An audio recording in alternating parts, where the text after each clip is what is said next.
Now, in 9 days, the U.S. President-elect Joe Biden will be sworn in as the 46th President of the United States of America.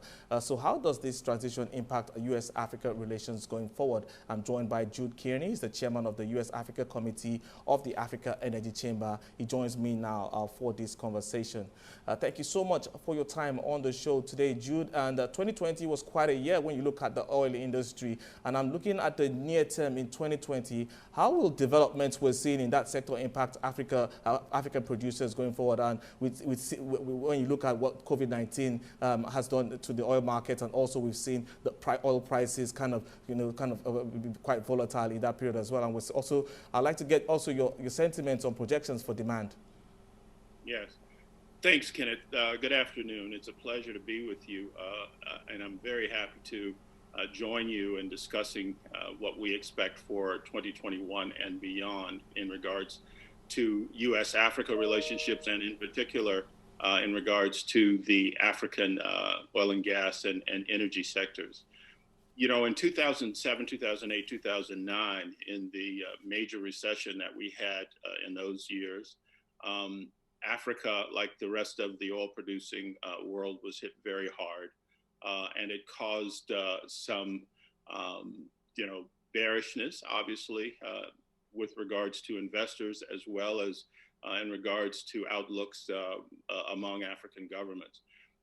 However, Africa has a resilience that is well known, and they managed to come out of that recession actually going very strong thereafter.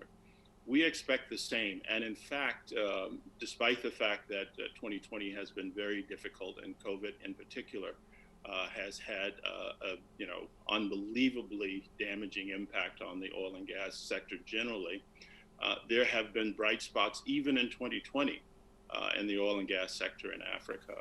As you certainly well know, there are major transactions and investments in Nigeria in particular, but also in Mozambique and the rest of Africa. And there are major moves by major players, including by Chevron and others, and Total, that show that their interest and demand to be a part of the African landscape is still very strong. As we climb out of COVID, and also as we climb out of sort of a political doldrum that was led by the U.S.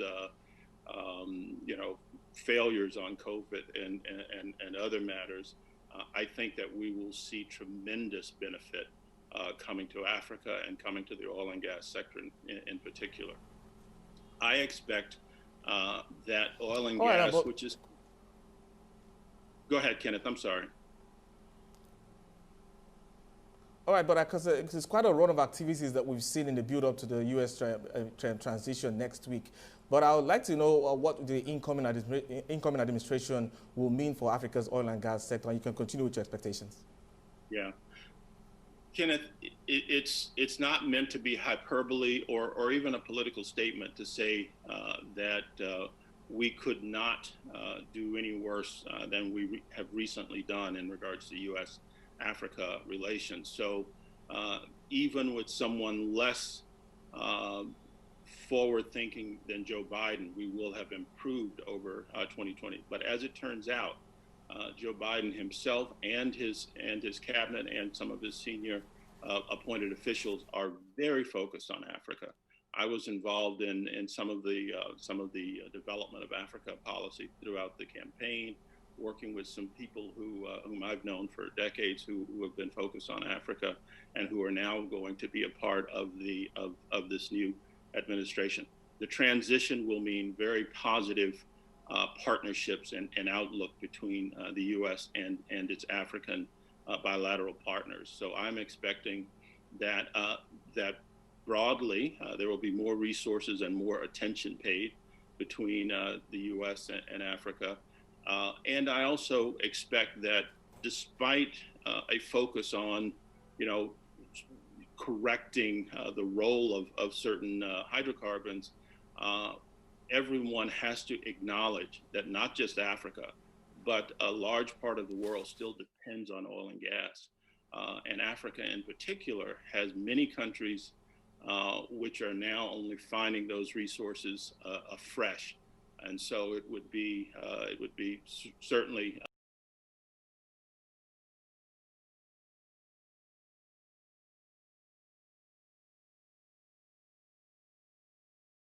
ambitious manner. All right, now finally, Jude, we're looking at a new era here in Africa with the coming on board of the African Continental Free Trade Agreement. And I'd also like to get how you think that will impact the future of U.S.-Africa relations, and also still looking at that international interest in Africa. I'd like to know what you think about China and what they will play in Africa's oil and gas sector as well. Well, Africa sits probably for the last 15 or 20 years in a very enviable position in regards to suitors, outside suitors. It's not just China and Asia that is trying to create the sense that they are Africa's primary partners, but European countries, Eastern European countries, the Middle East, and lately the U.S. as well. I expect that certainly through specific agencies, including Treasury, the U.S. Development Finance Corporation, Exim Bank, we will compete to be Africa's new solid partners. And we recognize that other, jurisdictions, other nations, other regions will also play a role there. But, gone are the days when the U.S. should be bystanders. When Africa is creating its major partners and its important partners. All right, and thank you so much for your time on the show. Jude Kearney is the chairman of the U.S.-Africa Committee of the Africa Energy Chamber.